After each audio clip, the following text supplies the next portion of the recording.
Halimbawa, yung mga anak, kahit hindi magsalita, sinasabi nila, kwento nila, na nanay namin, napakatahimik, pero ang ganda ng kanyang influence sa aming pamilya. Palapakan natin sa Lord. Amen? Hindi nilalaman ng dilim.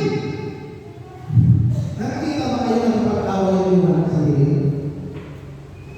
Hindi nilalaman ng binubusan ng ilaw. Amen? Kahit na madilim, hindi nilalaman. Nabubukas na ng ilaw.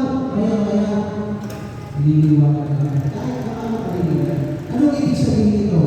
Hindi ka tinawag para makipag-away.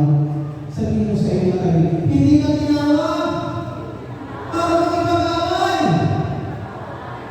Di ba? Dibate dito, dibate dito. Wala nananalo sa dibate. Huwag ka makipag-dibate. Magpakita ka ng mabuting halimbawa, mawibig mo siya. Amen? Lalo na yun, walang magaling. Maraming mga pamamaraan, pero pag ikaw